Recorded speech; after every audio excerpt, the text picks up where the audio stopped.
Hello mga best! Makatang Hardinera is here. Pero for today's vlog, ako muna si Teacher Jeanette. Our topic for today is all about solving quadratic equations by factoring. Common monomial factor muna tayo. Our objective for today, the learner solve quadratic equations by common monomial factors. Let's recall our previous topic. What is factoring? In algebra, factoring is finding what to multiply together to get an expression or a product. For example, what are the factors of 6? We have 2 and 3, negative 2 and negative 3, 1 and 6, negative 1, and negative 6. Question number 2. What is common monomial factor? Common monomial factor is the same factor that can be found in each term of a given polynomial. It can be a number, a variable, or a combination of number and variable. How to take out common monomial factor? In taking out the common monomial factor, just look at the greatest common factor of each term. Let's have an example. Consider the following polynomials. We have ax and ay. Paano malalaman ang common factor ng ax and ay? Anong parehas sa dalawa? Ang parehas sa dalawa is a. So, ang ating common monomial factor is a. Number 2 example, 2x squared plus 6. 2 is the common factor of 2 and 6. X is the common factor of x squared and x. Therefore, 2x is the common monomial factor of 2x squared and x. Question number 4. What is the standard form of quadratic equations? The standard form of quadratic equation is ax squared plus bx plus c equals 0, where a, b, and c are real numbers and a must not be equal to 0. We have general steps to follow in solving quadratic equations by factoring. Letter A, transform the quadratic equation into standard form. If the equation is not in the standard form, so pag na-standard na, leave or skip letter A. B, factor the quadratic equation using the appropriate factoring technique. Letter C, apply the zero product property by setting each factor equal to 0. And letter D, solve each resulting equation.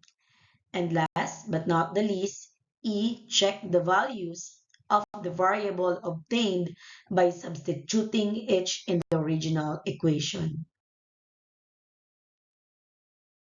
Do not forget, in solving quadratic equations by factoring, we apply the principle of zero product.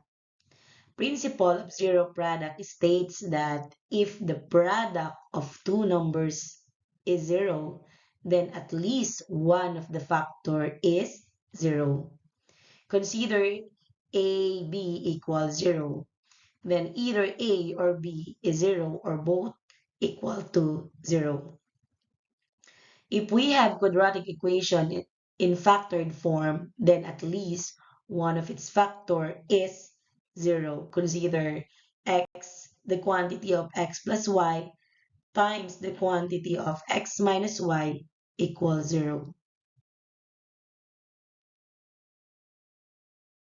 Let's solve quadratic equations by common monomial factor. Number 1 example, x squared plus 2x. Ang common sa equation na ito is x. So automatic, x will be equal to 0. And we will also have x plus 2. Applying the zero product property, magkakaroon tayo ng x equal to 0 and x is equal to negative 2. How to check our answer? Just substitute the value of x in the original equation, which is x squared plus 2x. For x equal to 0, kapag ang equation natin ay nag-0, 0, meaning our answer is correct. For x equals negative 2, as you can see, nag-0, 0 na naman sila. Therefore, the values of x are 0 and negative 2. Example number 2. 5x squared plus 7x. Ano na naman ang common sa kanilang dalawa? Still, x ang common sa kanila.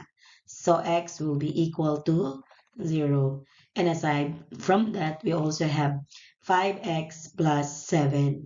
Following or applying the zero product property, we will have x is equal to 0 and x is equal to negative 7 over 5. How to check the answer?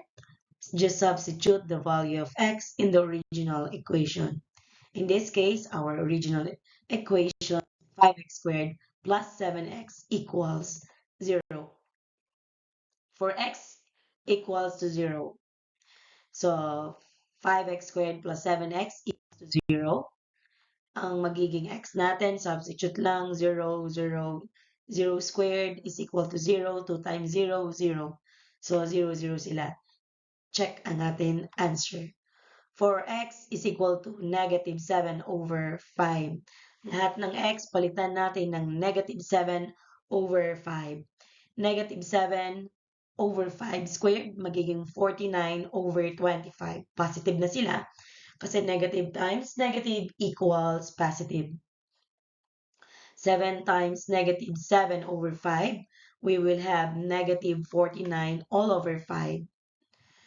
Cancellation sa denominator 5 and 25.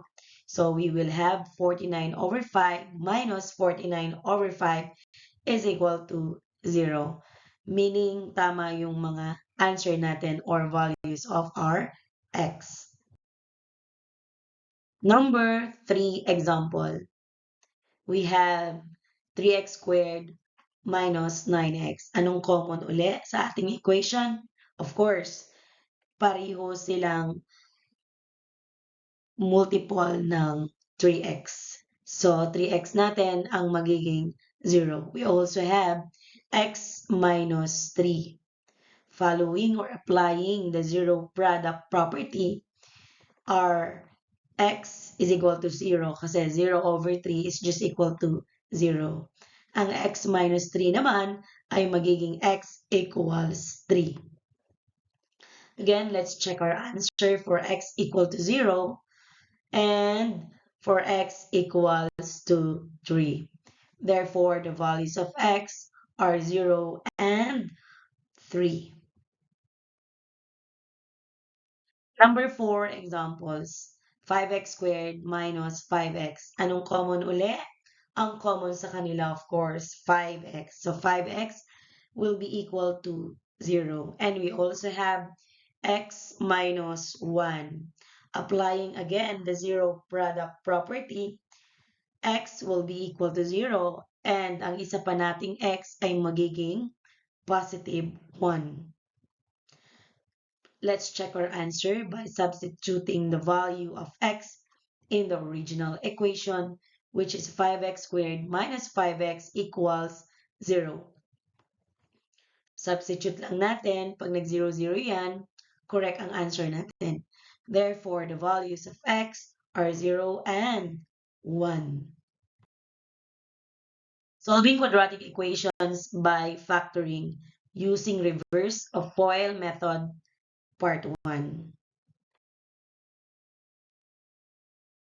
Our objective for today, the learner solved quadratic equations by factoring using reverse of FOIL method where a equals 1. Example number 1, x squared plus 9x plus 18 is equal to 0. The equation must be in standard form. So no need to arrange or do whatsoever, na-arrange na sila. Standard form na to. Proceed sa step number 2.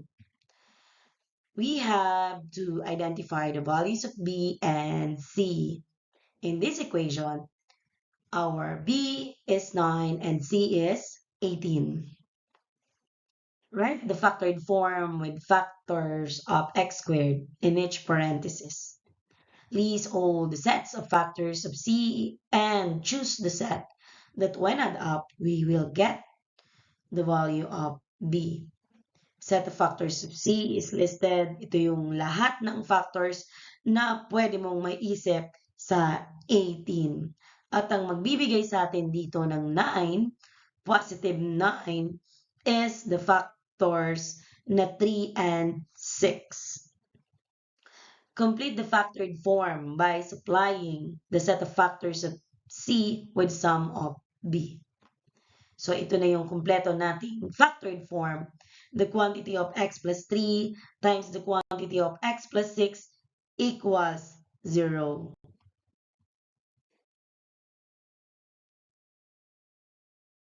Set up each factor equal to 0 and solve each resulting equation. So the inverse of positive 3 is negative 3. So we have x is equal to negative 3, applying also the additive inverse of equality. Next, we have x is equal to negative 6. To check our answer, let's just substitute the values of x in the original equation. The original equation is x squared plus 9x plus 18. Lahat ng x palitan natin ng negative 3. Pag nag-0-0 yan, meaning our answer is correct. Sa kabila naman, lahat ng x palitan natin ng negative 6. Nag-0-0 na naman yan, ibig sabihin, our answer is correct. Therefore, the values of x are negative 3 and negative 6.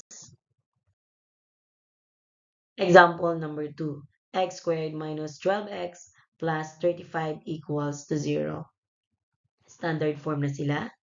So let us identify the B and C. B is negative 12 and C is 35. We will list all the factors of 35 and sum of each set.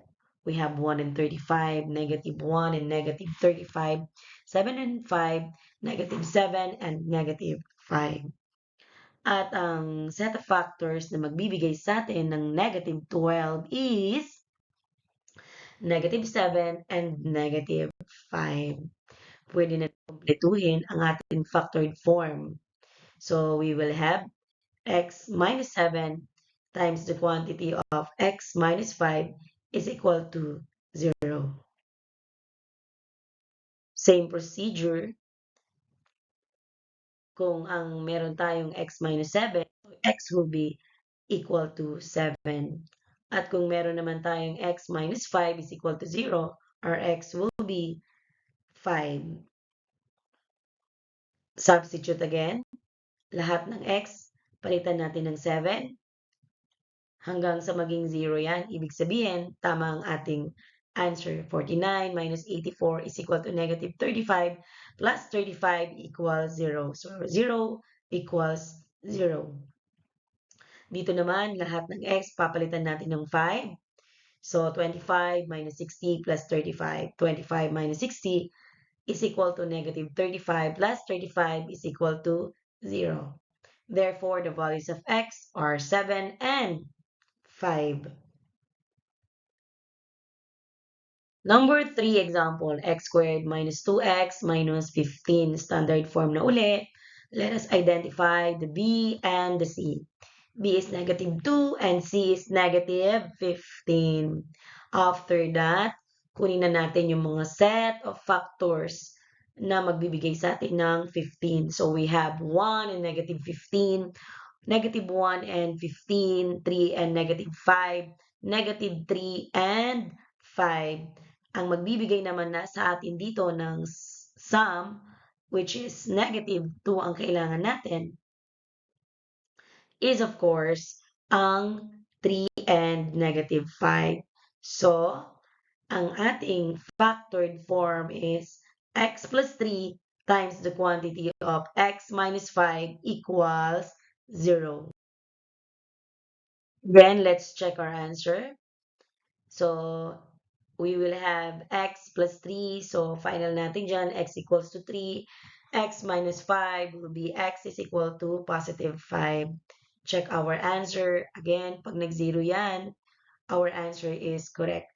Basta hindi lang kayo magkakamali sa computation, lalabas at lalabas na 0 yan. 0 is equal to 0. Therefore, the values of x are negative 3 and 5.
Solving quadratic equations by factoring using reverse of FOIL method, part 2.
As always, remember, math is not difficult for those who are motivated to learn it. Math will become easy with continued practice and perseverance.